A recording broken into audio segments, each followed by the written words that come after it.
ಎಲ್ಲರಿಗೂ ನಮಸ್ಕಾರ. ನನ್ನ ಹೆಸರು ಛಾಯಾ ಅಂತ. ಒಂದು ಕಾಲೇಜಲ್ಲಿ ಕೆಮಿಸ್ಟ್ರಿ ಪ್ರೊಫೆಸರ್ ಆಗಿ ವರ್ಕ್ ಮಾಡ್ತಾ ಇದ್ದೀನಿ. ನನ್ನ ಇಂಟೆನ್ಷನ್ ಏನು ಈ ಚಾನಲ್ನ ಸ್ಟಾರ್ಟ್ ಮಾಡೋಕ್ಕೆ ಅಂದರೆ ಸಾಧ್ಯ ಆದಷ್ಟು ಕೆಮಿಸ್ಟ್ರಿ ರಿಲೇಟೆಡ್ ಟಾಪಿಕ್ನ ಸಿಂಪಲಾಗಿ ಕನ್ನಡದಲ್ಲಿ ಹೇಳುವಂಥ ಪ್ರಯತ್ನ ಮಾಡ್ತಿದ್ದೀನಿ.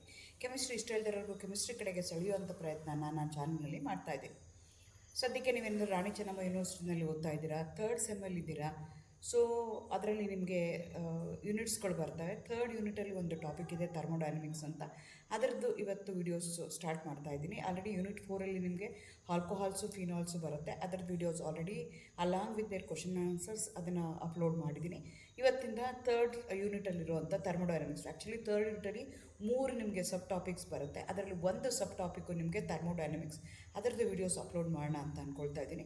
ಇವತ್ತಿನ ವೀಡಿಯೋದಲ್ಲಿ ಆ್ಯಕ್ಚುಲಿ ಇದರಲ್ಲಿ ಕ್ವಶನ್ಸ್ ಕೇಳೋದಕ್ಕೆ ನಾನು this are the terms you should know in order to understand the thermochemistry. Thermodynamics ಇರ್ಬೋದು, ಥರ್ಮೋಕೆಮಿಸ್ಟ್ರಿ ಇರ್ಬೋದು, ಅದನ್ನು ಅರ್ಥ ಆಗಬೇಕು ಅಂತಂದರೆ this are the terms you have to remember. ಏನೇನು ಇರ್ಬೋದು ಅಂದರೆ ಸಿಸ್ಟಮ್ ಇರ್ಬೋದು, ಸರೌಂಡಿಂಗ್ಸು, ಅದೇ ಥರ ಬೌಂಡ್ರಿ ಅಂತ ಒಂದು ಪದ ಬರುತ್ತೆ, homogeneous, heterogeneous, macroscopic, microscopic, reversible, irreversible, isothermal, adiabatic, ಈ ಥರ ಬೇರೆ ಬೇರೆ ಬೇರೆ ಬೇರೆ ಟರ್ಮ್ಸ್ ಬರುತ್ತೆ. Extensive and intensive properties. ಇದೆಲ್ಲ ನಿಮಗೆ ಅರ್ಥ ಆಯಿತು ಅಂತಂದರೆ ಥರ್ಮೋಕೆಮಿಸ್ಟ್ರಿ ಅಥವಾ ಥರ್ಮೋಡೈನಮಿಕ್ಸ್ನ ನಿಮಗೆ ಅರ್ಥ ಮಾಡ್ಕೊಳ್ಳೋಕ್ಕೆ ಈಸಿ ಆಗುತ್ತೆ. ಹಾಗಾಗಿ ಆ ಟರ್ಮ್ಸ್ ಹೇಳ್ತಾ ಇದ್ದೀನಿ. But from the exam point of view ಇಂದ ನಿಮಗೆ ಇದರಲ್ಲಿ ಯಾವುದೇ ರೀತಿಯಾದಂಥ ಕ್ವಶನ್ಸ್ ಬರ್ಬೋದು, ಬರ್ದಲೇ ಇರಬಹುದು. ಆದರೆ ಈ ಟರ್ಮ್ಸ್ ನಿಮ್ಗೆ ಅರ್ಥ ಆಯಿತು ಅಂತಂದರೆ ಥರ್ಮೋಡೈನಮಿಕ್ಸ್ ಅರ್ಥ ಮಾಡ್ಕೊಳ್ಳೋಕ್ಕೆ, ಥರ್ಮೋಕೆಮಿಸ್ಟ್ರಿ ಅರ್ಥ ಮಾಡ್ಕೊಳ್ಳೋಕ್ಕೆ ನಿಮಗೆ ಈಸಿ ಆಗುತ್ತೆ. ಸೊ ಹಾಗಾಗಿ ನಾವೇನು ಮಾಡ್ತೀವಿ ಅಂತಂದರೆ ಈ ಟರ್ಮ್ಸ್ ನೀವು ಅರ್ಥ ಮಾಡ್ಕೋಬೇಕಾಗತ್ತೆ. ಹಾಗಾಗಿ ಈ ಟರ್ಮ್ಸ್ ನಾನು ಬಿಗಿನಿಂಗ್ ಆಫ್ ದಿ ಚಾಪ್ಟ್ರಲ್ಲಿ ಎಕ್ಸ್ಪ್ಲೈನ್ ಮಾಡ್ತಾ ಇದ್ದೀನಿ. ಎಗೇನ್ ವೆಲ್ಕಮ್ ಟು ಕೆಂಚಾಯ. ನನ್ನ ಚಾನಲ್ನ ಸಬ್ಸ್ಕ್ರೈಬ್ ಮಾಡಿ, ಶೇರ್ ಮಾಡಿ, ಸಪೋರ್ಟ್ ಮಾಡಿ. ಸೊ ಥರ್ಮೋಡೈನಮಿಕ್ಸ್ ಅಂತಂದರೆ as the name indicates, thermo ಅಂತಂದರೆ ಹೀಟ್ ಅಂತ ಹೇಳ್ತೀವಿ, ಡೈನಮಿಕ್ಸ್ ಅಂತಂದರೆ ಮೋಷನ್.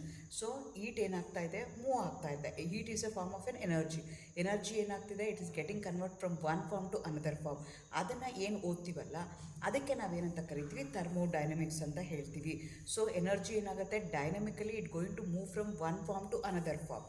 ಸೊ ಹೀಟ್ ಆಗುತ್ತೆ, ಎನರ್ಜಿ ಕನ್ವರ್ಟ್ ಆಗುತ್ತೆ, ಆ ರೀತಿಯಾಗಿ ಚೇಂಜ್ ಆಗ್ತಾ ಹೋಗುತ್ತೆ. ಅದನ್ನು ಸ್ಟಡಿ ಮಾಡ್ತೀವಲ್ಲ ಅದಕ್ಕೆ ನಾವೇನಂತ ಕರಿತೀವಿ, ಥರ್ಮೋಡೈನಮಿಕ್ಸ್ ಅಂತ ಕರಿತೀವಿ. ಸೊ ಯಾವುದೋ ಒಂದು ಕೆಮಿಕಲ್ ರಿಯಾಕ್ಷನ್ ಆದಾಗ ಹೀಟ್ ಅಬ್ಸಾರ್ಬ್ ಆಗ್ಬೋದು ಅಥವಾ ಹೀಟ್ ಎವಾಲ್ವ್ ಆಗ್ಬೋದು ಕೆಮಿಕಲ್ ರಿಯಾಕ್ಷನ್ಗೆ. So what is the heat involved in a given chemical reaction, what is the dynamic involved in that particular reaction, ಅದನ್ನು ನೀವು ಓದ್ತಾ ಹೋಗ್ತೀರಾ. ಅದಕ್ಕೆ ನಾವೇನಂತ ಕರಿತೀವಿ ಅಂತಂದರೆ ಥರ್ಮೋಕೆಮಿಸ್ಟ್ರಿ ಅಂತ ಕರಿತೀವಿ. ಇಲ್ಲಿ ಏನಂತ ಕರಿತೀವಿ, ಕೆಮಿಕಲ್ ರಿಯಾಕ್ಷನ್ಸು ಮತ್ತು ಹೀಟ್ ಚೇಂಜ್ ಅಥವಾ ಎನರ್ಜಿ ಚೇಂಜ್ ಏನಾಗುತ್ತೆ, ಎನರ್ಜಿನ ಹೀಟ್ನ ನಾವು ಒಂದೇ ಅಂತ ಕನ್ಸಿಡರ್ ಮಾಡ್ಕೊಳ್ತೀವಿ. Heat is a form of energy ಅಂತ ಹೇಳ್ತೀವಿ. ಸೊ ಯಾವುದೇ ಒಂದು ಕೆಮಿಕಲ್ ರಿಯಾಕ್ಷನ್ ಆಗಬೇಕಾದ್ರೆ chemically how it going to change with respect to energy, with respect to heat, ಅದನ್ನು ನೀವು ಓದ್ಕೊಳ್ತಾ ಹೋಗ್ತೀರಾ. ಅದಕ್ಕೆ ನಾವೇನಂತ ಕರಿತೀವಿ, ಥರ್ಮೋಕೆಮಿಸ್ಟ್ರಿ ಅಂತ ಹೇಳ್ತೀವಿ. ಇಲ್ಲಿ ಹೀಟ್ ಎನರ್ಜಿ ಅಥವಾ ಹೀಟ್ ಇರ್ಬೋದು, ಎನರ್ಜಿ ಇರ್ಬೋದು, ಅಬ್ಸಾರ್ಬ್ ಆಗ್ಬೋದು, ಇಲ್ಲ ಅಂತಂದರೆ ಅವೇನಾಗ್ಬೋದು, ಎವಾಲ್ವ್ ಆಗ್ಬೋದು. ಸೊ ಈಗ ರಿಯಾಕ್ಟೆಂಟ್ದು ಒಂದು ಟೆಂಪ್ರೇಚರ್ ಇರುತ್ತೆ, ಪ್ರಾಡಕ್ಟ್ದು ಒಂದು ಟೆಂಪ್ರೇಚರ್ ಇರುತ್ತೆ. ಸೊ ಆ ಪ್ರಾಡಕ್ಟ್ಗಿನ temperature of the reactant product increase ಆಗ್ಬೋದು ಅಥವಾ ಡಿಕ್ರೀಸ್ ಆಗ್ಬೋದು, ಅಬ್ಸಾರ್ಬ್ ಆಗ್ಬೋದು ಅಥವಾ ಎವಾಲ್ವ್ ಆಗ್ಬೋದು. ಆ ಬೇಸಿಸ್ ಅದೇನು ಇನ್ಕ್ರೀಸ್ ಆಗ್ತಿದೆಯಾ ಡಿಕ್ರೀಸ್ ಆಗ್ತಿದೆಯಾ in terms of energy, in terms of temperature ನೀವು ಐಡೆಂಟಿಫೈ ಮಾಡ್ತಿರಲ್ಲ, ಅದಕ್ಕೆ ನಾವೇನಂತ ಕರಿತೀವಿ, ಥರ್ಮೋಕೆಮಿಸ್ಟ್ರಿ ಅಂತ ನಾವು ಕರಿತೀವಿ. ಥರ್ಮೋಡೈನಮಿಕ್ಕಲ್ಲಿ ಇಂಪಾರ್ಟೆಂಟಾಗಿ ನಿಮಗೆ ಈ ಟರ್ಮ್ಸ್ ಗೊತ್ತಿರಬೇಕಾಗತ್ತೆ. ಒಂದಕ್ಕೆ ಸಿಸ್ಟಮ್ ಅಂತ ಕರಿತೀವಿ, ಇನ್ನೊಂದಕ್ಕೆ ಸರೌಂಡಿಂಗ್ಸ್ ಅಂತ ಕರಿತೀವಿ. ಸೊ ಯಾವುದೋ ಒಂದು ಸಿಸ್ಟಮಲ್ಲಿ ನಾನು ಕೆಲಸ ಮಾಡ್ತಾಯಿದ್ದೀನಿ, ಒಂದು ಟೆಸ್ಟ್ ಟ್ಯೂಬಲ್ಲಿ ಕೆಲಸ ಮಾಡ್ತಾಯಿದ್ದೀನಿ, ಒಂದು ಬೀಕರಲ್ಲಿ ಕೆಲಸ ಮಾಡ್ತಾಯಿದ್ದೀನಿ. Portion singled out for the study. So ನನಗೆ ಎಂಟೈರ್ ಅದನ್ನೆಲ್ಲ ಓದೋಕ್ಕಾಗಲ್ಲ, ಅದರಲ್ಲಿ ಪಾರ್ಟ್ ಅಷ್ಟೇ ಓದ್ಕೊಳ್ತೀನಿ, ಪೋರ್ಷನ್ನ ಸಿಂಗಲ್ ಔಟ್ ಮಾಡ್ಕೊಳ್ತೀನಿ. ಅದಕ್ಕೆ ನಾವೇನಂತ ಕರಿತೀವಿ, ಸಿಸ್ಟಮ್ ಅಂತ ಕರಿತೀವಿ. ಸರೌಂಡಿಂಗ್ಸ್ ಅಂದರೆ ಎವ್ರಿಥಿಂಗ್ ಬಿಹೈಂಡ್ ದಿ ಸಿಸ್ಟಮ್. ಆ ಸಿಸ್ಟಮ್ ಮುಂದೆ ಏನೇನಿದೆಯಲ್ಲ ಅದೆಲ್ಲದಕ್ಕೂ ನಾವೇನಂತ ಕರಿತೀವಿ, ಸರೌಂಡಿಂಗ್ಸ್. ಫಾರ್ ಎಕ್ಸಾಂಪಲ್ ಈ ಚಿತ್ರದಲ್ಲಿ ತೋರಿಸಿದ್ದೀನಿ ನೋಡಿ, ಒಂದು ಬೀಕರ್ ಇದೆ, ಬೀಕರ್ ಒಳಗಡೆ ಏನು ಮಾಡಿದ್ದೀನಿ, ವಾಟರ್ ಇದೆ, ವಾಟರ್ ಒಳಗಡೆ ಐಸ್ ಕ್ಯೂಬ್ಸ್ನ ಹಾಕಿದ್ದೀನಿ. ಸೊ ವಾಟರು ಮತ್ತು ಐಸ್ ಕ್ಯೂಬ್ಸ್ ಏನಿದೆಯಲ್ಲ ಅದೇನಾಗುತ್ತೆ, ಸಿಸ್ಟಮ್. ಆದರೆ ಅದರ ಸುತ್ತ ಇರುವಂಥದ್ದು ಸರೌಂಡಿಂಗ್ಸು, ಬೀಕರಿಗೆ ಕೋನಿಕಲ್ ಫ್ಲಾಸ್ಕ್ ಹೊರಗಡೆ ಇರುವಂಥದ್ದು, ಅದನ್ನೆಲ್ಲದಕ್ಕೂ ನಾನೇನಂತ ಕರಿತೀನಿ, ಸರೌಂಡಿಂಗ್ಸ್ ಅಂತ ಕರಿತೀನಿ. ಸೊ ನಂದು ಯಾವುದೇ ಒಂದು ಕೆಮಿಕಲ್ ರಿಯಾಕ್ಷನ್ ಆಗಬೇಕು ಅಂತಂದರೆ between system and surrounding how the energy flow is taking place, what is a dynamic in terms of heat energy between system and surroundings ಅಂತ ನಾನು ಓದ್ಕೊಳ್ತಾ ಹೋಗ್ತೀನಿ. ಅದಕ್ಕೆ ನಾನೇನಂತ ಕರಿತೀನಿ, ಥರ್ಮೋಡೈನಮಿಕ್ಸ್ ಅಂತ ಕರಿತೀನಿ, ಇಲ್ಲಾಂದರೆ ಥರ್ಮೋಕೆಮಿಸ್ಟ್ರಿ ಅಂತ ಹೇಳ್ತೀನಿ. ಈ ಸಿಸ್ಟಮು ಮತ್ತು ಸರೌಂಡಿಂಗ್ಸ್ ಏನಾಗ್ತವೆ, they will be separated by a boundary. ಅದಕ್ಕೆ ಈಗ ನಮ್ಗೆ ಇಲ್ಲಿ ಹೇಳ್ತಾ ಇದ್ದಾರೆ ಒಂದು ಬೀಕರ್ ಇದೆ, ಬೀಕರ್ ಒಳಗಡೆ ವಾಟರ್ ಇದೆ, ಐಸ್ ಕ್ಯೂಬ್ ಇದೆ. ಬೀಕರ್ ಹೊರಗಡೆ ಇರುವಂಥದ್ದಕ್ಕೆ ಸರೌಂಡಿಂಗ್ಸ್ ಅಂತೀವಿ, ಬೀಕರ್ ಒಳಗಡೆ ಇರೋದಕ್ಕೆ ಸಿಸ್ಟಮ್ ಅಂತ ಕರಿತೀವಿ. ಅವೆರಡನ್ನೂ ಸಪ್ರೇಟ್ ಮಾಡೋಕ್ಕೆ ಒಂದು ಲೈನ್ ಬೇಕು, ಒಂದು ಇಮ್ಯಾಜಿನರಿ, ಅದಕ್ಕೆ ಏನಂತ ಕರಿತೀವಿ, ಬೌಂಡ್ರಿ ಅಂತ ಕರಿತೀವಿ. ಸೊ ಇಲ್ಲಿ ಏನಾಗುತ್ತೆ, ಸಿಸ್ಟಮ್ ಇದೆ, ಸರೌಂಡಿಂಗ್ಸ್ ಇದೆ, ಅದರಲ್ಲಿ ಹೀಟ್ ಚೇಂಜ್ ಆಗುತ್ತಾ, ಎಕ್ಸ್ಚೇಂಜ್ ಆಗುತ್ತಾ, ವರ್ಕ್ ಎಕ್ಸ್ಚೇಂಜ್ ಆಗುತ್ತಾ, ಮ್ಯಾಟ್ರ್ ಎಕ್ಸ್ಚೇಂಜ್ ಆಗುತ್ತಾ, ಅದನ್ನು ನಾವು ನೋಡ್ಕೊಳ್ತಾ ಹೋಗ್ತೀವಲ್ಲ, ಅದಕ್ಕೆ ನಾವೇನಂತ ಕರಿತೀವಿ, ಸಿಸ್ಟಮ್ ಸರೌಂಡಿಂಗ್ಸ್ ಬೌಂಡ್ರಿ ಅಂತ ವರ್ಡ್ನ ಯೂಸ್ ಮಾಡ್ತೀವಿ. ಅದೇ ಥರ ಟೈಪ್ಸ್ ಆಫ್ ಸಿಸ್ಟಮ್ನ ತೊಗೊಂಡ್ರೆ, ನಾನು ಸಿಸ್ಟಮ್ ಅಂದ್ರೇನು, ದ ಸಿಂಗಲ್ ಡೌಟ್, ಯಾವುದೇ ಒಂದು ಪೋರ್ಷನ್ ಆಫ್ ದಿ ಸಿಸ್ಟಮ್ ನಾನು ಏನು ಓದ್ತಾ ಇದ್ದೀನಲ್ಲ, ಪೋರ್ಷನ್ ಆಫ್ ದಿ ರಿಯಾಕ್ಷನ್ ಓದ್ತಾ ಇದ್ದೀನಲ್ಲ, ಅದಕ್ಕೆ ಸಿಸ್ಟಮ್ ಅಂತ ಹೇಳ್ತೀನಿ. ಆ ಸಿಸ್ಟಮ್ನ ನಾನು 3 ಥರ ಕ್ಲಾಸಿಫೈ ಮಾಡ್ತೀನಿ: ಓಪನ್, ಕ್ಲೋಸ್ಡ್ ಆ್ಯಂಡ್ ಐಸೋಲೇಟೆಡ್ ಅಂತ. ಓಪನ್ ಅಂತಂದರೆ ಈಗ ಟೆಸ್ಟ್ ಟ್ಯೂಬಲ್ಲಿ ಇದೆ, ಓಪನ್ ಆಗಿರೋವಂಥ ಟೆಸ್ಟ್ ಟ್ಯೂಬ್ ಇದೆ, ಅಲ್ಲಿ ಮ್ಯಾಟರು ಎಕ್ಸ್ಚೇಂಜ್ ಆಗ್ತಾ ಇದೆ, ಮತ್ತು ಏನಾಗ್ತಿದೆ, ಹೀಟು ಎಕ್ಸ್ಚೇಂಜ್ ಆಗ್ತಾ ಇದೆ. ಅಂಥದಕ್ಕೆ ನಾವು ಏನಂತ ಕರಿತೀವಿ, ಓಪನ್ ಸಿಸ್ಟಮ್ ಅಂತ ಕರಿತೀವಿ. ಐಸೋಲೇಟೆಡ್ ಸಿಸ್ಟಮ್ ಅಂತಿದೆ, ಅದೇ ಇನ್ನೊಂದು ಎಕ್ಸ್ಟ್ರೀಮು, ಅಲ್ಲಿ ಹೀಟು ಎಕ್ಸ್ಚೇಂಜ್ ಆಗಲ್ಲ, ಮ್ಯಾಟರು ಎಕ್ಸ್ಚೇಂಜ್ ಆಗಲ್ಲ. ಅಂಥದಕ್ಕೆ ನಾವೇನಂತ ಕರಿತೀವಿ, ಐಸೋಲೇಟೆಡ್ ಅಂತ ಕರಿತೀವಿ. ಕೆಲವೊಂದು ಸಲ ಏನಾಗುತ್ತೆ ಅಂದರೆ ಎನರ್ಜಿ ಎಕ್ಸ್ಚೇಂಜ್ ಆಗುತ್ತೆ, ಮ್ಯಾಟರ್ ಎಕ್ಸ್ಚೇಂಜ್ ಆಗಲ್ಲ, ಕ್ಲೋಸ್ಡ್ ಸಿಸ್ಟಮ್ ಇದ್ದರೆ. ಅಂಥದಕ್ಕೆ ನಾವೇನಂತ ಕರಿತೀವಿ, ಕ್ಲೋಸ್ಡ್ ಸಿಸ್ಟಮ್ ಅಂತ ಕರಿತೀವಿ. ಸೊ ಈಗ ಟೆಸ್ಟ್ ಟ್ಯೂಬ್ ಇದೆ, ಟೆಸ್ಟ್ ಟ್ಯೂಬಲ್ಲಿ ಯಾವುದೋ ಒಂದು ರಿಯಾಕ್ಟೆಂಟ್ ನಾನು ತೊಗೊಂಡಿದ್ದೀನಿ, ಅದು ಏನಾಗ್ತಾ ಇದೆ, ಹೀಟು ಅದ್ರದ್ದು ರಿಯಾಕ್ಷನಲ್ಲಿ ಏನೋ ಒಂದು ರಿಯಾಕ್ಷನ್ ಮಾಡ್ತಾ ಇದ್ದೀನಿ ಅಂತ ತಿಳ್ಕೊಂಡು, ಆ ಹೀಟ್ ಏನಾಗುತ್ತೆ, ಓಪನ್ ಆಗಿರೋದಕ್ಕೋಸ್ಕರ ಹೊರಗಡೆಗೂ ಹೋಗುತ್ತೆ, ಮ್ಯಾಟರು ಏನಾಗುತ್ತೆ, ಎಕ್ಸ್ಚೇಂಜ್ ಆಗುತ್ತೆ. ಫಾರ್ ಎಕ್ಸಾಂಪಲ್ ಅದನ್ನು ಹೀಟ್ ಮಾಡಿದೆ ಅಂತ ತಿಳ್ಕೊಂಡು, ವೇಪರ್ಸ್ ಏನಾಗುತ್ತೆ, ಹೊರಗಡೆ ಹೋಗುತ್ತೆ. ವೇಪರ್ಸ್ ಹೊರಗಡೆ ಹೋಯಿತು ಅಂತಂದರೆ ಎಕ್ಸ್ಚೇಂಜ್ ಆಫ್ ಮ್ಯಾಟರ್ ಆಯಿತು, ಅದಿರುತ್ತೆ. ಅದೇ ಥರ ಏನಾಗುತ್ತೆ, ಇನ್ನೊಂದು ತೊಗೊಳ್ತೀನಿ, ಸೇಮ್ ಟೆಸ್ಟ್ ಟ್ಯೂಬು, ಆದರೆ ಏರ್ ಟೈಟ್ ಮಾಡ್ತೀನಿ, ಕ್ಲೋಸ್ ಮಾಡ್ತೀನಿ, ಅದನ್ನು ಹೀಟ್ ಮಾಡ್ತೀನಿ. ವೇಪರ್ಸ್ ಏನಾಗುತ್ತೆ, ವಾಟರ್ನ ಹೀಟ್ ಮಾಡಿದಾಗ ಏನಾಗುತ್ತೆ, ವೇಪರ್ಸ್ ಬರುತ್ತೆ. ಆದರೆ ವೇಪರ್ಸ್ ಏನಾಗುತ್ತೆ, again it cool down, because ನಾನು ಸಿಸ್ಟಮ್ನ ಹೆಂಗೆ ಇಟ್ಕೊಂಡಿದ್ದೀನಿ ಅಂದರೆ ಕ್ಲೋಸ್ ಮಾಡಿಬಿಟ್ಟಿದ್ದೀನಿ. ಹಾಗಾಗಿ ಏನಾಗುತ್ತೆ, ಅದು ಒಳಗಡೆಗೆ ಏನು ಮಾಡುತ್ತೆ, ವೇಪರ್ಸ್ ಏನಾಗುತ್ತೆ, ಮತ್ತೆ ಕಂಡೆನ್ಸ್ ಆಗಿ ಮತ್ತೆ ಲಿಕ್ವಿಡ್ ಆಗಿ ಕನ್ವರ್ಟ್ ಆಗುತ್ತೆ. ಆದರೆ ಹೀಟ್ ಏನಾಗ್ತಿದೆ, ಎಕ್ಸ್ಚೇಂಜ್ ಆಗ್ತಾ ಇದೆ, ಎನರ್ಜಿ ಎಕ್ಸ್ಚೇಂಜ್ ಆಗ್ತಾ ಇದೆ, ಆದರೆ ಮ್ಯಾಟರು ಎಕ್ಸ್ಚೇಂಜ್ ಆಗ್ತಾ ಇಲ್ಲ. ಅಂಥದಕ್ಕೆ ನಾವೇನಂತ ಕರಿತೀವಿ, ಕ್ಲೋಸ್ಡ್ ಸಿಸ್ಟಮ್ ಅಂತ ಕರಿತೀವಿ. ಇನ್ನೊಂದು ಥರ್ಮಾಸ್ ಫ್ಲಾಸ್ಕಲ್ಲಿ ಇಟ್ಕೊಂಡಿದ್ದೀನಿ ಅಂತ ಇಟ್ಕೊಳ್ಳೋಣ. ಥರ್ಮಾಸ್ ಫ್ಲಾಸ್ಕ್ ಏನು ಮಾಡುತ್ತೆ, ಎನರ್ಜಿನೂ ಹೊರಗಡೆ ಹೋಗ್ಬಿಡಲ್ಲ, ಹೀಟ್ನೂ ಹೊರಗಡೆ ಹೋಗ್ಬಿಡಲ್ಲ, ಮ್ಯಾಟರ್ನೂ ಎಕ್ಸ್ಚೇಂಜ್ ಆಗಲ್ಲ. ಅಂಥದಕ್ಕೆ ನಾವೇನಂತ ಕರಿತೀವಿ, ಐಸೋಲೇಟೆಡ್ ಸಿಸ್ಟಮ್ ಅಂತ ಹೇಳ್ತೀವಿ.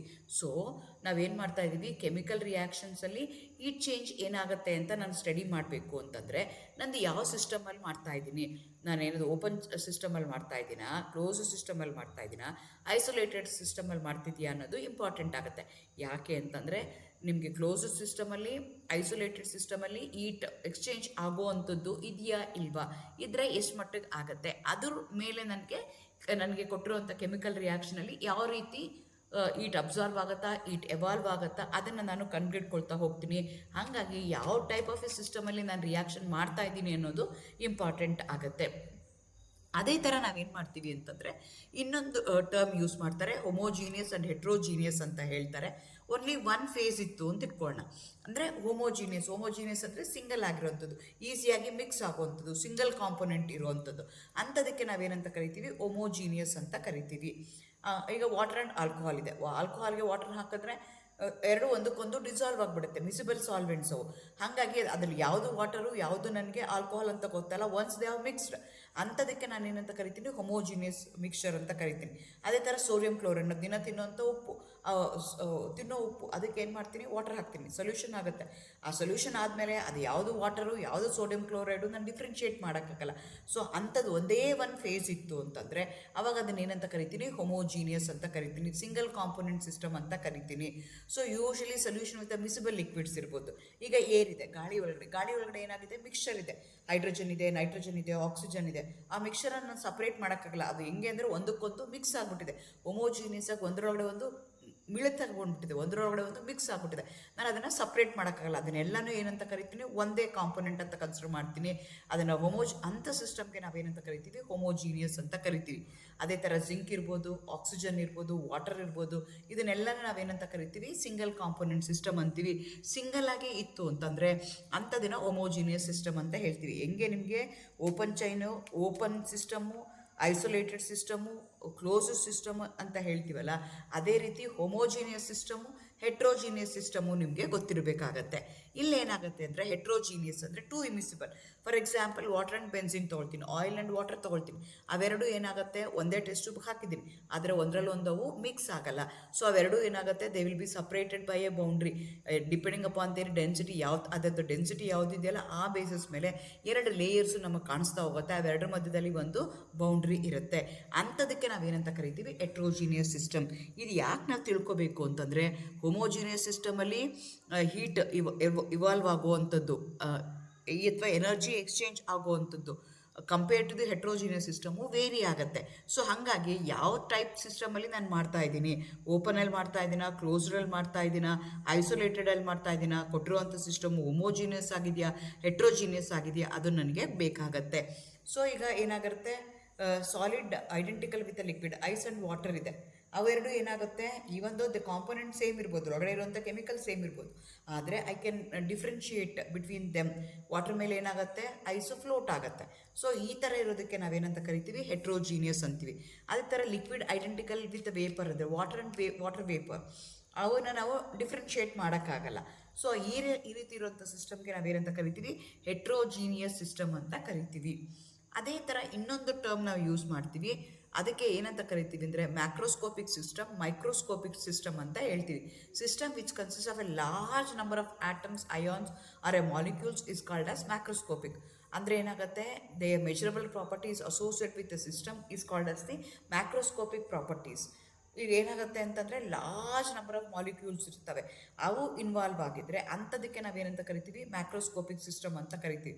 ಸೊ ಅದರಲ್ಲಿ measurable property is associated with that system because N number of molecules, N number of atoms, N number of molecules ಅಥವಾ ಅಯಾನ್ಸ್ ಇರೋದಕ್ಕೋಸ್ಕರ ಅವೇನಾಗುತ್ತೆ, ಅದರ ಪ್ರಾಪರ್ಟಿ ಏನಿರುತ್ತಲ್ಲ ಅದನ್ನು ಏನಾಗುತ್ತೆ, ಮೆಜರಬಲ್ ಪ್ರಾಪರ್ಟಿ ಏನಿದೆಯಲ್ಲ ಅದ್ರ ಜೊತೆಗೆ ಅಸೋಸಿಯೇಟ್ ಆಗಿರುವಂಥದ್ದು, ಅದಕ್ಕೆ ನಾವೇನಂತ ಕರಿತೀವಿ, ಮ್ಯಾಕ್ರೋಸ್ಕೋಪಿಕ್ ಪ್ರಾಪರ್ಟಿ ಅಂತ ಕರಿತೀವಿ. For example temperature, pressure, concentration, mass, composition, density, ಇವಕ್ಕೆಲ್ಲನೂ ನಾವೇನಂತ ಕರಿತೀವಿ, ಮ್ಯಾಕ್ರೋಸ್ಕೋಪಿಕ್ ಪ್ರಾಪರ್ಟೀಸ್ ಅಂತ ಹೇಳ್ತೀವಿ. These are the properties which are associated with the large number of molecules. For example ಈಗ ಒಂದು ಕೋನಿಕಲ್ ಫ್ಲಾಸ್ಕ್ ತೊಗೊಂಡಿದ್ದೀನಿ ಅಥವಾ ಒಂದು ಬೀಕರ್ ತೊಗೊಂಡಿದ್ದೀನಿ, ಬೀಕರಲ್ಲಿ ನಾನು ಬೆನ್ಸಿನ್ ತೊಗೊಂಡಿದ್ದೀನಿ ಅಂತ ಇಟ್ಕೊಳ್ಳೋಣ. ಆ ಬೆನ್ಸಿನ್ ಏನಾಗಿರುತ್ತೆ, ಒಂದೇ ಒಂದು ಮಾಲಿಕ್ಯೂಲ್ಸ್ ಆಫ್ ಬೆನ್ಸಿನ್ ಇರಲ್ಲ, ಅಲ್ಲಿ ಸಾವಿರಾರು ಮಾಲಿಕ್ಯೂಲ್ಸ್ ಆಫ್ ಬೆನ್ಸಿನ್ ಇರುತ್ತೆ.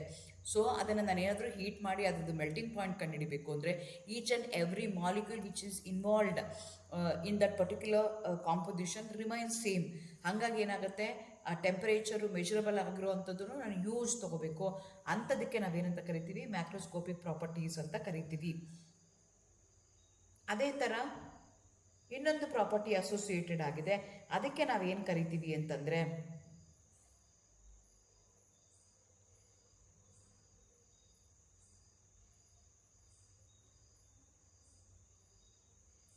ಇಲ್ಲಿ ತಪ್ಪಾಗಿದೆ, ಮ್ಯಾಕ್ರೋಸ್ಕೋಪಿಕ್ ಒಂದು, ಮೈಕ್ರೋಸ್ಕೋಪಿಕ್ ಒಂದು ಆಗಬೇಕಾಗಿತ್ತು. Thermodynamics is mainly concerned with the bulk properties of the material such as mass, volume, temperature, surface tension, viscosity, etc. The properties associated with the bulk of the matter that is called as macroscopic. It's called as macroscopic properties ಅಂತ ನಾವು ಕರಿತೀವಿ. ಈ ಪ್ರಾಪರ್ಟೀಸ್ಗೆ ನಾವೇನಂತ ಕರಿತೀವಿ, macroscopic properties ಅಂತ ಹೇಳ್ತೀವಿ. Same difference, ಸಾರಿ, microscopic ಇಲ್ಲ, ಇದೆಲ್ಲ macroscopic. Thermodynamics always going to relate with the bulk property of the material. Mass ಇರ್ಬೋದು, ವಾಲ್ಯೂಮ್ ಇರ್ಬೋದು, ಟೆಂಪ್ರೇಚರ್ ಇರ್ಬೋದು, ಪ್ರೆಷರ್ ಇರ್ಬೋದು, ಕಾನ್ಸಂಟ್ರೇಷನ್ ಇರ್ಬೋದು, ಈ ಡೆನ್ಸಿಟಿ ಇರ್ಬೋದು, ಇದು ಎಲ್ಲದಕ್ಕೂ ನಾವೇನಂತ ಕರಿತೀವಿ, ಮ್ಯಾಕ್ರೋಸ್ಕೋಪಿಕ್ ಪ್ರಾಪರ್ಟೀಸ್ ಅಂತ ಕರಿತೀವಿ. ಅದೇ ಥರ macroscopic properties can be divided into two categories. ಒಂದಕ್ಕೆ ಎಕ್ಸ್ಟೆನ್ಸಿವ್ ಪ್ರಾಪರ್ಟಿ ಅಂತ ಕರಿತೀವಿ, ಇನ್ನೊಂದಕ್ಕೆ ಇಂಟೆನ್ಸಿವ್ ಪ್ರಾಪರ್ಟೀಸ್ ಅಂತ ಕರಿತೀವಿ. ಎಕ್ಸ್ಟೆನ್ಸಿವ್ ಪ್ರಾಪರ್ಟಿ ಅಂತಂದರೆ property which depends upon the amount of substance present in a system is called as an extensive property. ಈ property ಏನರ ಮೇಲೆ ಡಿಪೆಂಡ್ ಆಗುತ್ತೆ, ಅಮೌಂಟ್ ಆಫ್ ದಿ ಸಬ್ಸ್ಟೆನ್ಸ್ ಏನಿದೆ ಅನ್ನೋದ್ರ ಮೇಲೆ ಡಿಪೆಂಡ್ ಆಗುತ್ತೆ. ಫಾರ್ ಎಕ್ಸಾಂಪಲ್ ಮಾಸ್ ಇದೆ, ಹೀಟ್ ಕೆಪಾಸಿಟಿ ಇದೆ, ಇಂಟರ್ನಲ್ ಎನರ್ಜಿ ಇದೆ, ವಾಲ್ಯೂಮ್ ಇದೆ, ಮೋಲ್ಸ್ ಅಂತ ಹೇಳ್ತೀವಿ, enthalpy, entropy, Gibbs free energy, ಇದೆಲ್ಲ ಯಾವುದ್ರ ಮೇಲೆ ಡಿಪೆಂಡ್ ಆಗುತ್ತೆ ಅಂದರೆ ಎಷ್ಟು ಸಬ್ಸ್ಟೆನ್ಸ್ ಇದೆ ಅಂತಂದರೆ. ಈಗ ಮಾಸ್ ಆಫ್ ದಿ ಸಬ್ಸ್ಟೆನ್ಸ್ ಅಂತಂದರೆ ಅದು 10 ಗ್ರಾಮ್ ಆಗ್ಬೋದು, 100 ಗ್ರಾಮ್ ಆಗ್ಬೋದು, 200 ಗ್ರಾಮ್ ಆಗ್ಬೋದು. ಅದೇ ಥರ ಇಂಟರ್ನಲ್ ಎನರ್ಜಿ ಅಂತಂದರೆ 5 ಕಿಲೋ ಜೋಲ್ಸ್ ಆಗ್ಬೋದು, 10 ಕಿಲೋ ಜೋಲ್ಸ್ ಆಗ್ಬೋದು, 10 ಕಿಲೋ ಜೋಲ್ಸ್ ಆಗಿರ್ಬೋದು. ಸೊ ಇದು ಯಾವುದ್ರ ಮೇಲೆ ಡಿಪೆಂಡ್ ಆಗುತ್ತೆ, ಅಮೌಂಟ್ ಆಫ್ ದಿ ಸಬ್ಸ್ಟೆನ್ಸ್, ಅದು 1 ಗ್ರಾಮ್ ಇದೆಯಾ, 10 ಗ್ರಾಮ್ ಇದೆಯಾ, 100 ಗ್ರಾಮ್ ಇದೆಯಾ, ಅದ್ರ ಮೇಲೆ ಡಿಪೆಂಡ್ ಆಗುತ್ತೆ. ಅಂಥದಕ್ಕೆ ನಾವೇನಂತ ಕರಿತೀವಿ, ಎಕ್ಸ್ಟೆನ್ಸಿವ್ ಪ್ರಾಪರ್ಟೀಸ್ ಅಂತ ಕರಿತೀವಿ. ಇನ್ನೊಂದಿದೆ, ಅದಕ್ಕೆ ನಾವೇನಂತ ಕರಿತೀವಿ, ಇಂಟೆನ್ಸಿವ್ ಪ್ರಾಪರ್ಟಿ ಅಂತ ಹೇಳ್ತೀವಿ. ಇದು ನಂಬರ್ ಆಫ್ ಮಾಲಿಕ್ಯೂಲ್ಸ್ ಮೇಲೆ ಡಿಪೆಂಡ್ ಆಗಲ್ಲ, ಪ್ರೋಸೆಸ್ ಮೇಲೆ ಡಿಪೆಂಡ್ ಆಗಿರುತ್ತೆ. For example pressure, temperature, density, concentration ಇದ್ರ ಮೇಲೆ ಡಿಪೆಂಡ್ ಆಗಿರುತ್ತೆ. ಇಂಥದಕ್ಕೆ ನಾವೇನಂತ ಕರಿತೀವಿ, intensive properties which does not depend upon the amount of the substance present in the system. ಅದಕ್ಕೆ ನಾವೇನಂತ ಕರಿತೀವಿ, ಇಂಟೆನ್ಸಿವ್ ಪ್ರಾಪರ್ಟಿ ಅಂತ ಹೇಳ್ತೀವಿ. ಫಾರ್ ಎಕ್ಸಾಂಪಲ್, ನಾನೀಗ ಬೆನ್ಝೀನ್ದು ಮೆಲ್ಟಿಂಗ್ ಪಾಯಿಂಟ್ ಕಂಡುಹಿಡಿಬೇಕು, ಅದರದ್ದು ಟೆಂಪರೇಚರ್ ಎಷ್ಟಿದೆ ಅಂತ ಐಡೆಂಟಿಫೈ ಮಾಡಬೇಕು. ಸೊ ನಿಮಗೆ 10 ml ಇದ್ರೂ ಟೆಂಪ್ರೇಚರು ನೀವು ಮೆಲ್ಟಿಂಗ್ ಪಾಯಿಂಟ್ ಮಾಡ್ತಾ ಇದ್ದರೆ 10 ಗ್ರಾಮ್ ಇದ್ರೂ, ಫಾರ್ ಎಕ್ಸಾಂಪಲ್ ಬೆಂಜೋಯಿಕ್ ಆ್ಯಸಿಡ್ದು ನಾನು ಮೆಲ್ಟಿಂಗ್ ಪಾಯಿಂಟ್ ಕಂಡುಹಿಡಿಬೇಕು. 1 ಗ್ರಾಮ್ ಬೆಂಜೋಯಿಕ್ ಆ್ಯಸಿಡ್ ತೊಗೊಂಡ್ರು ಮೆಲ್ಟಿಂಗ್ ಪಾಯಿಂಟ್ ಅದೇ ಬರುತ್ತೆ. 10 ಗ್ರಾಮ್ ನಾನು ಬೆಂಜೋಯಿಕ್ ಆ್ಯಸಿಡ್ ತೊಗೊಂಡ್ರು ಅದರದ್ದು ಮೆಲ್ಟಿಂಗ್ ಪಾಯಿಂಟು ಸೇಮ್ ಬರುತ್ತೆ. ಅಂಥ ಪ್ರಾಪರ್ಟೀಸ್ಗೆ ನಾವೇನಂತ ಕರಿತೀವಿ, ಇಂಟೆನ್ಸಿವ್. ಅದು ನೀನು 10 ಗ್ರಾಮ್ ತೊಗೊಂಡಿದ್ಯಾ, 1 ಗ್ರಾಮ್ ತೊಗೊಂಡಿದ್ಯಾ, ಅದ್ರ ಮೇಲೆ ಡಿಪೆಂಡ್ ಆಗಿರಲ್ಲ. ಅಂಥದಕ್ಕೆ ನಾವೇನಂತ ಕರಿತೀವಿ, ಇಂಟೆನ್ಸಿವ್ ಪ್ರಾಪರ್ಟಿ. ಅದು 10 ಗ್ರಾಮ್ ತೊಗೊಂಡಿದ್ದೀವ, 20 ಗ್ರಾಮ್ ತೊಗೊಂಡಿದ್ದೀವ ಅನ್ನೋದ್ರ ಮೇಲೆ ಡಿಪೆಂಡ್ ಆಯಿತು ಅಂದರೆ ಅದಕ್ಕೆ ನಾವೇನಂತ ಕರಿತೀವಿ, ಎಕ್ಸ್ಟೆನ್ಸಿವ್ ಪ್ರಾಪರ್ಟಿ ಅಂತ ಕರಿತೀವಿ. Overall temperature of the glass of water is 20 degrees. Then any drop of the water in that glass has a temperature 20 degree. So ಈಗ ಏನಾಗ್ತಿದೆ, ನಾನು ವಾಟರ್ದು ಟೆಂಪ್ರೇಚರ್ ಕಂಡುಹಿಡಿಬೇಕು ಅಂತಂದರೆ ಎಂಟೈರ್ ಮಾಲಿಕ್ಯೂಲ್ದು ವಾಟರ್ದ ಕಂಟೈನರ್ ಇರುವಂಥ ಈಚ್ ಆ್ಯಂಡ್ ಎವ್ರಿ ಮಾಲಿಕ್ಯೂಲ್ ಎಲ್ಲದ್ರದ್ದು ಏನಾಗಿರುತ್ತೆ, temperature 20 ಡಿಗ್ರೀಸೇ ಇರುತ್ತೆ, ಬೇರೆ ಬೇರೆ ಆಗಿರೋದಿಲ್ಲ. ಅದೇ ಥರ ಸೋಡಿಯಂ ಕ್ಲೋರೈಡ್ ಇದೆ ಅಂತ ಇಟ್ಕೊಳ್ಳೋಣ, ಅದರದ್ದು ಕಾನ್ಸಂಟ್ರೇಷನ್ ನಾನು ಕ್ಯಾಲ್ಕುಲೇಟ್ ಮಾಡಬೇಕು. 0.1 ಮೋಲ್ ಅಂತಂದರೆ each and every drop of that particular solution will going to have 0.1 mole per ಲೀಟರೇ ಅವು ಇರ್ತಾ ಹೋಗ್ತವೆ. ಇಂಥದಕ್ಕೆ ನಾವೇನಂತ ಕರಿತೀವಿ, ಇಂಟೆನ್ಸಿವ್ ಪ್ರಾಪರ್ಟಿ ಅಂತ ಹೇಳ್ತೀವಿ. ನಿಮ್ದು ಎಕ್ಸ್ಟೆನ್ಸಿವ್ ಪ್ರಾಪರ್ಟಿ ಏನಿದೆಯಲ್ಲ ಅದು additive, because it depends upon the number of molecules. Whereas extensive property is an additive. Extensive property ಏನಾಗುತ್ತೆ, it depends upon the number of molecules, number of ions, number of substances involved in that particular process, particular system. Whereas intensive property does not depend. ಹಂಗಾಗಿ extensive property ಯಾವಾಗೂ additive ಆಗಿರುತ್ತೆ. Glass of water ಈಗ mass ಇದೆ ಅಂತ ಇಟ್ಕೊಳ್ಳೋಣ, intensive property. Mass ಅಂದರೆ intensive property, it depends upon number of molecules. So ಈಗ ಅದರದ್ದು ವಾಲ್ಯೂಮ್ನ ನೀವು ಡಬಲ್ ಮಾಡಿದ್ರಿ ಅಂತಂದರೆ ಅವಾಗ ಏನಾಗುತ್ತೆ, ಇಂಟರ್ನಲ್ ಎನರ್ಜಿ ಇರ್ಬೋದು, ವಾಲ್ಯೂಮ್ ಇರ್ಬೋದು, ಅದೆಲ್ಲನೂ ಡಬಲ್ ಆಗುತ್ತೆ. ಸೊ ಇದಕ್ಕೆ ನಾವೇನಂತ ಕರಿತೀವಿ, ಎಕ್ಸ್ಟೆನ್ಸಿವ್ ಪ್ರಾಪರ್ಟಿ ಅಂತ ಕರಿತೀವಿ. ಅದೇ ಥರ ಸ್ಟೇಟ್ ಆಫ್ ಎ ಸಿಸ್ಟಮ್ ಅಂತ ಇನ್ನೊಂದು ಟರ್ಮ್ ಗೊತ್ತಿರಬೇಕು. Thermodynamic system is set to be in a certain state when all its properties are fixed. ಅದರದ್ದು ಎಲ್ಲ ಪ್ರಾಪರ್ಟೀಸು ನಾವು ಫಿಕ್ಸ್ ಮಾಡಿಬಿಟ್ಟಿದ್ದೀನಿ ಅಂತಂದರೆ ಅವಾಗ ಅದನ್ನು ಏನಂತ ಕರಿತೀನಿ, ಸ್ಟೇಟ್ ಆಫ್ ಎ ಸಿಸ್ಟಮಲ್ಲಿ ಇದೆ ಅಂತ ಹೇಳ್ತೀನಿ. With a change of 1 or more properties system undergo A change in a state. When process occur, the state of the system changes.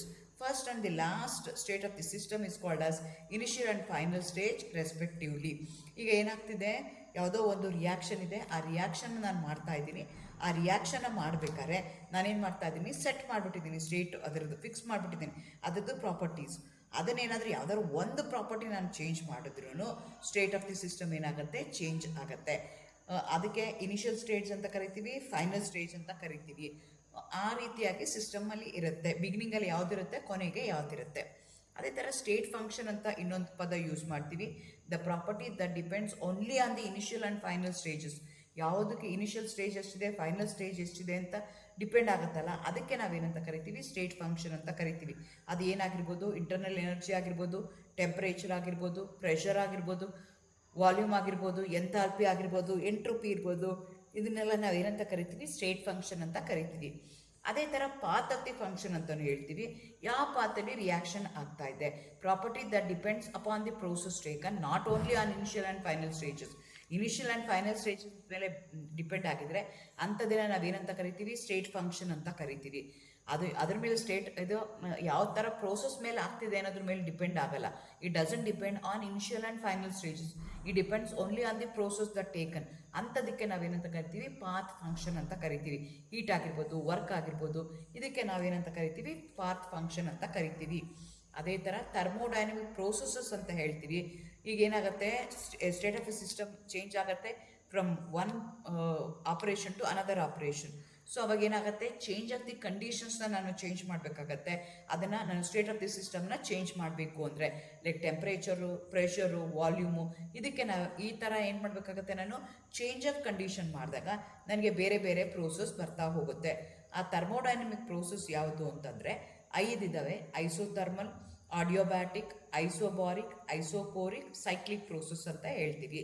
Isothermal ಅಂತಂದರೆ iso as the name indicates, iso means same, thermal means temperature. ಇಲ್ಲೇನಾಗುತ್ತೆ, ಆ ಪ್ರೋಸೆಸ್ಸಲ್ಲಿ ಆ reaction ಏನಾಗ್ತಿದೆಯಲ್ಲ ಅಲ್ಲಿ ಏನಾಗುತ್ತೆ ಅಂದರೆ temperature remains constant. Temperature ಯಾವುದೇ ಕಾರಣಕ್ಕೆ ಚೇಂಜ್ ಆಗಲ್ಲ. Temperature will remain same, remains constant. ಅಂಥ ಆಪರೇಷನ್ಸ್ಗೆ, ಅಂಥ ಪ್ರೋಸೆಸ್ಗೆ ನಾನು ಏನಂತ ಕರಿತೀನಿ, ಐಸೋಥರ್ಮಲ್ ಪ್ರೋಸೆಸ್ ಅಂತ ಕರಿತೀನಿ. ಈ ಥರ ಪ್ರೋಸೆಸ್ ಆದಾಗ heat flow from the system to the surroundings in case of exothermic reaction and from surroundings into the system in the case of endothermic reaction in order to maintain a constant temperature. ಇಲ್ಲೇನಾಗುತ್ತೆ, heat flow, ಈಗ ನಿಮ್ಗೆ ಗೊತ್ತಿದೆ 2 ಥರ reaction ಇದೆ. ಒಂದಕ್ಕೆ exothermic reaction ಅಂತ ಕರಿತೀವಿ, ಇನ್ನೊಂದಕ್ಕೆ ಎಂಡೋಥರ್ಮಿಕ್ ರಿಯಾಕ್ಷನ್ ಅಂತ ಕರಿತೀವಿ. ಎಕ್ಸೋಥರ್ಮಿಕ್ ರಿಯಾಕ್ಷನಲ್ಲಿ ಏನಾಗುತ್ತೆ, heat will flow from system to the surrounding, ಸಿಸ್ಟಮಿಂದ ಸರೌಂಡಿಂಗ್ ಹೋಗ್ತಾ ಇದೆ. ಅಂಥದಕ್ಕೆ ನಾವೇನಂತ ಕರಿತೀವಿ, ಎಕ್ಸೋಥರ್ಮಿಕ್. ಕೆಲವೊಂದ್ಸಲ ಏನಾಗುತ್ತೆ, ಸಿಸ್ಟಮಿಂದ ಸರೌಂಡಿಂಗ್ ಒಳಗಡೆಗೆ ಬರುತ್ತೆ, ಅಂಥದಕ್ಕೆ ನಾವೇನಂತ ಕರಿತೀವಿ, ಎಂಡೋಥರ್ಮಿಕ್ ಅಂತೀವಿ. ಸಿಸ್ಟಮಿಂದ ಹೊರಗಡೆ ಹೋಗ್ತಿದ್ರೆ ಎಕ್ಸೋಥರ್ಮಿಕ್ಕು, ಸಿಸ್ಟಮ್ ಒಳಗಡೆ ಬರ್ತಿದ್ರೆ ಅಂಥದಕ್ಕೆ ನಾವೇನಂತ ಕರಿತೀವಿ, ಎಂಡೋಥರ್ಮಿಕ್ ಅಂತ ಹೇಳ್ತೀವಿ. ಸೊ ನನಗೆ ಐಸೋಥರ್ಮಲ್ ಪ್ರೋಸೆಸ್ ಬೇಕು ಅಂದರೆ ಡೆಲ್ಟಾ ಟಿನ ನಾನೇನು ಮಾಡಬೇಕು, 0 ಇಟ್ಕೋಬೇಕಾಗತ್ತೆ. So heat can flow from system to the surroundings in case of exothermic reaction, from surrounding system in the case of endothermic reaction in order to maintain a constant temperature. ನನಗೆ isothermal ಪ್ರೋಸೆಸ್ಸಲ್ಲಿ ಏನು ಮಾಡಬೇಕು, ಟೆಂಪ್ರೇಚರ್ನ ಕಾನ್ಸ್ಟೆಂಟಾಗಿ ಇಟ್ಕೋಬೇಕು. ಅದು ಕಾನ್ಸ್ಟೆಂಟಾಗಿ ಇಟ್ಕೋಬೇಕು ಅಂದರೆ exothermic ರಿಯಾಕ್ಷನಲ್ಲಿ ಏನಾಗಬೇಕು, heat should flow from system to the surroundings. ಎಂಡೋಥರ್ಮಿಕ್ಸಲ್ಲಿ ಏನಾಗಬೇಕು, ಸರೌಂಡಿಂಗ್ಸಿಂದ ಸಿಸ್ಟಮ್ಗೆ ಮೂವ್ ಆಗಬೇಕು. ಆವಾಗ ಡೆಲ್ಟಾ ಟಿ ಕಾನ್ಸ್ಟೆಂಟ್ ಆಗುತ್ತೆ. ಅದೇ ಥರ no heat is not exchanged. A system is set to be adiabatic if no heat is exchanged between system and a surroundings during any step of the process. ಇದಕ್ಕೆ ನಾವೇನಂತ ಕರಿತೀವಿ, adiabatic process ಅಂತ ಕರಿತೀವಿ. In case of an adiabatic process the system is completely insulated from surroundings and dq is equal to 0. So ಇಲ್ಲಿ ನಾವು ಹೀಟ್ನ ಏನಂತ ಕರಿತೀವಿ, Q ಇಂದ ಮೆನ್ಷನ್ ಮಾಡ್ತೀವಿ. ಹಾಗಾಗಿ ಡಿ ಕ್ಯೂ ಏನಾಗಬೇಕು, 0 ಆಗಬೇಕು. ಅದನ್ನು ನಾನು ಕಾನ್ಸ್ಟೆಂಟಾಗಿ ಇಟ್ಕೋಬೇಕು. Heat should not be exchange, ಹೀಟ್ನ ನಾನು ಕಾನ್ಸ್ಟೆಂಟಾಗಿ ಇಟ್ಕೋಬೇಕು. If the process is exothermic, heat evolved remains within the system, the temperature rises. If on the other hand, if the process is endothermic, the heat required to carry out the reaction is supplied by the system itself, therefore the temperature of the system falls. So adiabatic ಪ್ರೋಸೆಸ್ಸಲ್ಲಿ ಏನಾಗುತ್ತೆ, heat exchange ಆಗಲ್ಲ, ಆದರೆ temperature ಏನಾಗುತ್ತೆ, depending upon whether it's an endothermic reaction or exothermic reaction, heat ಏನಾಗ್ಬೋದು, increase ಆಗ್ಬೋದು ಅಥವಾ decrease ಆಗ್ಬೋದು. Endothermic ಆದರೆ ಏನಾಗುತ್ತೆ, heat supply to the system ಆಗುತ್ತೆ, ಅವಾಗ ಏನಾಗುತ್ತೆ, ಟೆಂಪ್ರೇಚರು ಫಾಲ್ ಆಗುತ್ತೆ. ಅದೇ ಥರ ಎಕ್ಸೋಥರ್ಮಿಕ್ ರಿಯಾಕ್ಷನ್ ಆಯಿತು ಅಂದರೆ ಟೆಂಪ್ರೇಚರ್ ಏನಾಗುತ್ತೆ, ಫಾಲ್ ಆಗುತ್ತೆ. Third type isobaric. Iso means same, baric means pressure. D P ಅಂದರೆ ಇಸ್ ಈಕ್ವಲ್ ಟು 0 ಅಂದರೆ ಪ್ರೆಷರ್ ಆಫ್ ದಿ ಸಿಸ್ಟಮ್ ಏನಾಗಿರುತ್ತೆ, ಕಾನ್ಸ್ಟೆಂಟಾಗಿ ಇಟ್ಕೊಂಡಿದ್ರೆ ಅಂಥದಕ್ಕೆ ನಾವೇನಂತ ಕರಿತೀವಿ, ಐಸೋಬಾರಿಕ್ ಪ್ರೋಸೆಸ್ ಅಂತ ಕರಿತೀವಿ. ಈ process is set to be isobaric if the pressure of the system remains constant during the period of the change. D P is equal to 0. It may be accompanied with change in volume ಆಗ್ತಾ ಇರ್ಬೋದು, ಆದರೆ pressure ಮಾತ್ರ same ಇರುತ್ತೆ. ಅಂಥದಕ್ಕೆ ನಾವೇನಂತ ಕರಿತೀವಿ, ಐಸೋಬಾರಿಕ್ process ಅಂತ ಕರಿತೀವಿ. ಅದೇ ಥರ ಐಸೋಕೋರಿಕ್ ಅಂತ ಹೇಳ್ತೀವಿ. ಇಲ್ಲೇನು ಮಾಡ್ತೀವಿ ಅಂದರೆ ವಾಲ್ಯೂಮ್ನ ನಾವೇನು ಮಾಡ್ತೀವಿ, ಕಾನ್ಸ್ಟೆಂಟಾಗಿ ಇಟ್ಕೊಳ್ತೀವಿ ಡ್ಯೂರಿಂಗ್ ದಿ ಪ್ರೋಸೆಸ್. ಇಲ್ಲಿ D V is equal to 0 ಆಗುತ್ತೆ. ಅದೇ ಥರ ಇನ್ನೊಂದು ಪ್ರೋಸೆಸ್ ಇದೆ, ಅದಕ್ಕೆ ನಾವೇನಂತ ಕರಿತೀವಿ, ಸೈಕ್ಲಿಕ್ ಪ್ರೋಸೆಸ್ ಅಂತ ಕರಿತೀವಿ. The process is set to be cyclic process if a system after completing a series of changes return to the original state. ಅದೇನಾಗಿರುತ್ತೆ, ಚೇಂಜ್ ಆಗ್ತಾ ಇರುತ್ತೆ ಸೈಕ್ಲಿಕ್ ಆಗಿ. ಒಂದು ಸಿಸ್ಟಮಲ್ಲಿ ಒಂದು ಫಾರ್ಮಿಂದ ಇನ್ನೊಂದು ಫಾರ್ಮ್ಗೆ ಕನ್ವರ್ಟ್ ಆಗಿ ಮತ್ತೆ ಒರಿಜಿನಲ್ ಸ್ಟೇಜಿಗೆ ಬಂದರೆ ಅಂಥ ಪ್ರೋಸೆಸ್ಗೆ ನಾವೇನಂತ ಕರಿತೀವಿ, ಸೈಕ್ಲಿಕ್ ಪ್ರೋಸೆಸ್ ಅಂತ ಕರಿತೀವಿ. ಎಗೇನ್ ಈ ಪ್ರೋಸೆಸ್ನ ಮತ್ತೆ ಇನ್ನೊಂದು ಥರ ಕ್ಲಾಸಿಫೈ ಮಾಡ್ತಾರೆ, ರಿವರ್ಸಿಬಲ್ ಪ್ರೋಸೆಸ್, ಇರ್ರಿವರ್ಸಿಬಲ್ ಪ್ರೋಸೆಸ್ ಅಂತ ನಾವು ಕ್ಲಾಸಿಫೈ ಮಾಡ್ತೀವಿ. ರಿವರ್ಸಿಬಲ್ ಪ್ರೋಸೆಸ್ಸು, ಇರ್ರಿವರ್ಸಿಬಲ್ ಪ್ರೋಸೆಸ್ ಅಂತ ಅಂದರೆ ಹೇಗೆ ಅಂತಂದರೆ, ರಿವರ್ಸಿಬಲ್ ಪ್ರೋಸೆಸ್ ಅಂದರೆ the process which is carried out slowly, that all the changes occurring in a direct process can be directly reversed and the system remains almost in equilibrium with the surroundings at every stage of the process is called as reversible process. ಇಲ್ಲಿ reversible process ಅಂತಂದ್ರೆ ಏನಾಗ್ತಿದೆ, ನಿಮ್ದು reaction ಯಾವುದೋ ಮಾಡ್ತಾ ಇದ್ದೀವಿ, ಅದು every ಸ್ಟೇಜಲ್ಲಿ ಏನಾಗ್ತಾ ಇದೆ, ರಿವರ್ಸ್ ಆಗ್ತಾ ಇದೆ by increasing the opposing force by the finitable amount. ಅಂಥದಕ್ಕೆ ರಿವರ್ಸಿಬಲ್ ಪ್ರೋಸೆಸ್ ಅಂದರೆ ಒಂದೇ ಡೈರೆಕ್ಷನ್ ಮೂವ್ ಆಗ್ತಾ ಇದೆ. ಈಚ್ ಆ್ಯಂಡ್ ಎವ್ರಿ ಸ್ಟೇಜಲ್ಲಿ ಏನಾಗ್ತಾ ಇದೆ, ಒನ್ ಫಾರ್ಮಿಂದ ಇನ್ನೊಂದು ಫಾರ್ಮ್ಗೆ, ಇನ್ನೊಂದು ಫಾರ್ಮಿಂದ ಇನ್ನೊಂದು ಫಾರ್ಮ್ಗೆ ಅವೇನಾಗ್ತಿದೆ, ಚೇಂಜ್ ಆಗ್ತಾ ಇದೆ. ಅದು ನಮಗೇನಾಗ್ತಿದೆ, ಒಂದೇ ಫಾರ್ಮ್ಗೆ. ಈಗ ರಿಯಾಕ್ಟೆಂಟ್ಸೇ ಎರಡು ರಿಯಾಕ್ಟೆಂಟ್ ಕಂಬೈಂಡ್ ಆಗಿ ಏನಾಗ್ತಿದೆ, ಪ್ರಾಡಕ್ಟ್ ಫಾರ್ಮೇಷನ್ ಆಗ್ತಾ ಇದೆ. ಸೊ ಈಚ್ ಆ್ಯಂಡ್ ಎವ್ರಿ ಸ್ಟೇಜಲ್ಲಿ ಅದೇನಾಗ್ತಾ ಇದೆ, ಚೇಂಜ್ ಆಗ್ತಾ ಇದೆ. And equilibrium arrow mark is moving only towards only one direction, ಅದು ವಾಪಸ್ ಬರೋಕ್ಕಾಗಲ್ಲ. ಅಂಥದಕ್ಕೆ ನಾವೇನಂತ ಕರಿತೀವಿ, ರಿವರ್ಸಿಬಲ್ ಪ್ರೋಸೆಸ್ ಅಂತ ಕರಿತೀವಿ.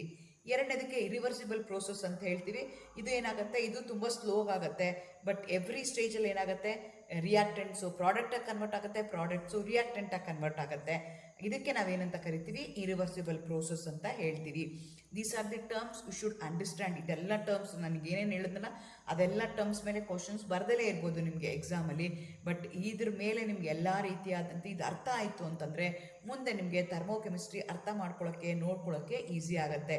ಸಿಸ್ಟಮ್ ಸರೌಂಡಿಂಗ್ಸು, ಟೈಪ್ಸ್ ಆಫ್ ಸಿಸ್ಟಮಲ್ಲಿ homogeneous system, heterogeneous system, open chain, closed chain, isolated system, ಇದೆಲ್ಲ ಗೊತ್ತಿರಬೇಕು. ಅದೇ ಥರ ಮ್ಯಾಕ್ರೋಸ್ಕೋಪಿಕ್ ಪ್ರಾಪರ್ಟೀಸ್ ಅಂದರೆ ಏನು ಅಂತ ಗೊತ್ತಿರಬೇಕು. ರಿವರ್ಸಿಬಲ್ ಇರಿವರ್ಸಿಬಲ್ ಅಂದರೆ ಏನು ಅಂತ ಗೊತ್ತಿರಬೇಕು. ಐಸೋಬಾರಿಕ್ ಅಂದರೆ ಗೊತ್ತಿರಬೇಕು. ಈ ರೀತಿಯಾಗಿ ಎಲ್ಲ ನಿಮಗೆ ಗೊತ್ತಿದ್ದರೆ ಆವಾಗ ಈಸಿಯಾಗಿ ನೀವು ಅದನ್ನು ಅರ್ಥ ಮಾಡ್ಕೊಳ್ಳೋಕ್ಕೆ ಸಾಧ್ಯ ಆಗುತ್ತೆ. Thank you. All the best. Good.